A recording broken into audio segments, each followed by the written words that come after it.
At my last count, I think you and I have been nearly married 2 or 3 times on screen, but it's never happened. Okay, Make this happen, Eric. we have to make this happen. I think we're up to at least 3.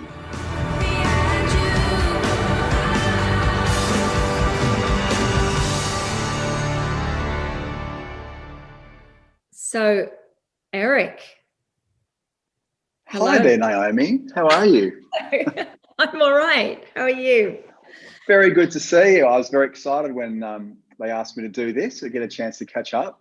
I hear that The Dry is #1 in the box office. Yeah, it's absolutely amazing. It really is. I mean, I guess it's what you sort of really hope for, when you set about the journey, but you don't think it's really going to be a reality. And so when it happens, and for it to happen with an Australian film, that it just feels like the public's just taken it under their wing and sort of run with it. So it just feels amazing. Yeah.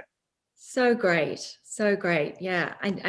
I mean, I'm so jealous that there's cinemas are even open to be able to have that experience and enjoy the collective experience with an audience. It's wonderful. And like you say, the fact that it's an Australian film that you shot there, it's so yeah, and I think it's just been a bit of a perfect storm.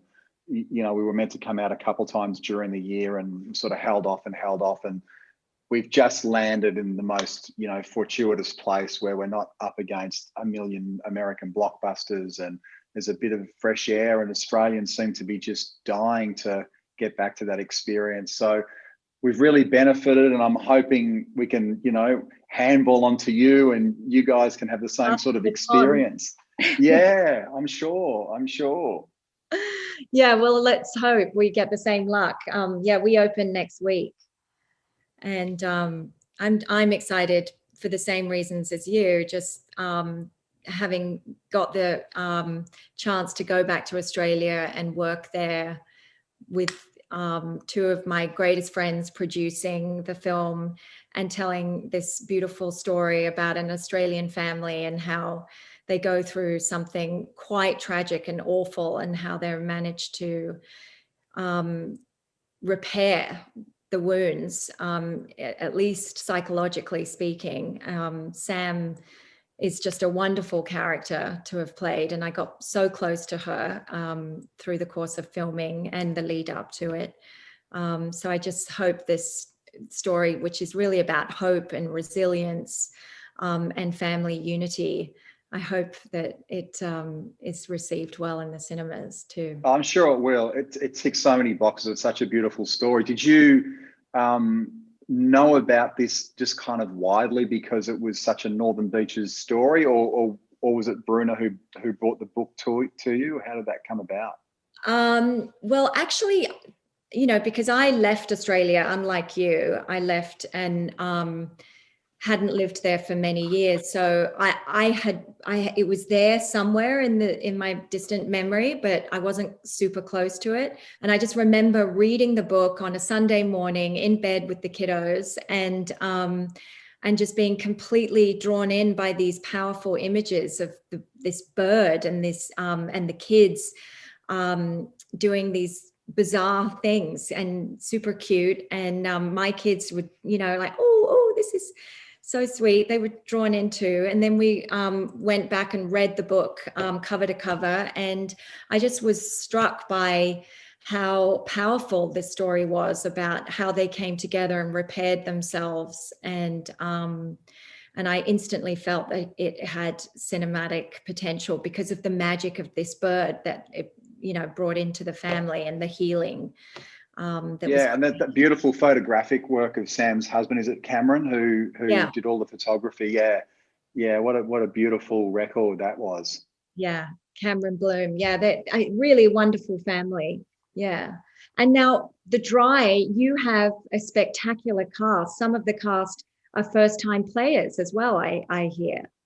Yeah, like, a lot of the young cast. Yeah, which is one always. Of them I know.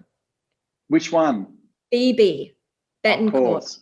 Right. Her mum and I are great friends. Yeah. No, BB did a fantastic job, and as you know, when you get young actors on a set, I don't know about you, I find it so exciting, and I'm as excited about what they don't know as I am about what they're about to do, and I always find that it's very energizing. I remember the last Australian film I did was Romulus, My Father, and young Cody Schmidt-McPhee, who was just the most delightful young kid, and just watching him adapt to filming and the set and how they progress.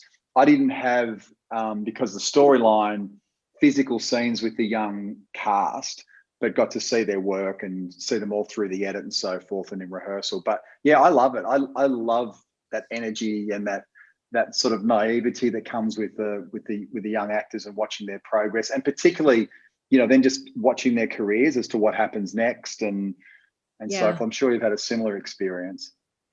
Yeah, I mean, with kids, working with kids all the time, you're just blown away by how they naturally just fall into it, and yeah, certainly on this film, on Penguin Bloom, we had 3 gorgeous little kids that had never acted before, and they were just, Glendon actually empowered them with improvisation the whole time as much as possible, which was great because it sort of just added to the chaos, the family playing family scenes one after the other, and just having each other talk all over each other, and just making it as truthful as possible. That's always a good feeling, isn't it?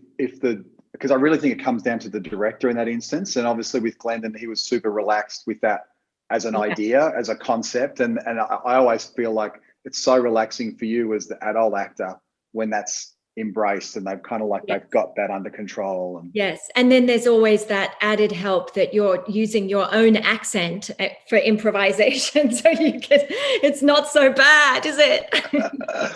Oh, let's talk about that. I've always felt that there should be like a 20% penalty reduction on any actor going for an award who is not having to do an accent. Oh my God. How do you go with the accent? I find it still, no matter how much practice I've had, it's so hard. I feel mixed about it. I mean, I yearn to be able to talk in my own accent. Yeah. But I've just been beaten with a stick for so many years that you don't know any difference. So every time I go to work, part of that process becomes about getting back into that space. And because I live here, it's like I have to work at it in advance, and then sort of I have this kind of like schedule that I work up towards, right? Yeah. But it is so relaxing. I found it so relaxing. The thing that annoys me the most about it, I've got to say, is that the overall frustration that supposedly there are no Australians in the world in cinema. Right. Like I remember reading written up about and like you meet Australians everywhere now. Do you have an Australian film that especially impacted you as a actor, that tapped into some of your youthful memories? Or Mad Max, Naomi, for me. Oh yeah. And it was a huge combination of factors, and I think a lot of it was just timing. I was Mad Max, the first one came out in 1977, I think, so I was 9 years old, so I probably didn't see it till I was about 10. Young boy in suburban Melbourne who loved cars, like that was just too much. That was just the most incredible impact, I think. What about filmmakers, directors, Australian directors? Yeah, I mean, I think Peter Weir really. Yes, I was just going to say.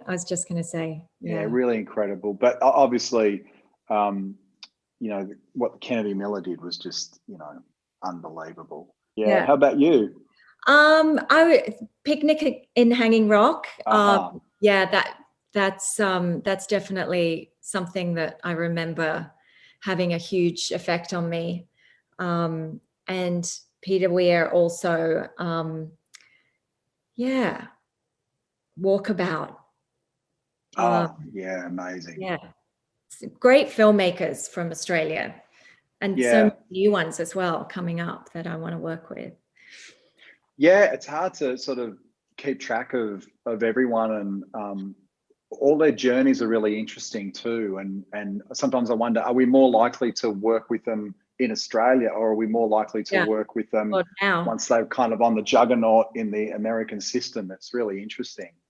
So Naomi, without giving anything away to the audience, and full respect to all of our previous co-stars, at my last count, I think you and I have been nearly married 2 or 3 times on screen, but it's never happened.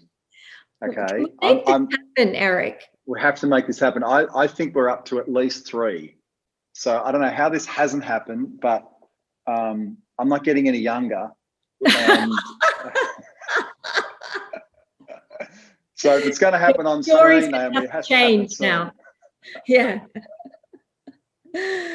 Well, I'm gonna make sure it happens. We have to do that. We have to put a marriage or something up there on screen. Yeah, I can't believe we haven't worked together. I've been wanting to work with you for forever. So fingers crossed. Yeah. All right. Well, good luck. Good luck with the film. Thank you, and hope that yours continues on in the cinemas, thriving. It's so great. Thank you so much. Yeah, look forward to seeing you in the flesh. All right, take care. See you, Naomi. Okay. Bye. So you've heard some stories about me. Tell me your secrets. You think you can get the truth in a town like this? Go! Whatever made you think you could change who you are? It was time to have a black company in Australia.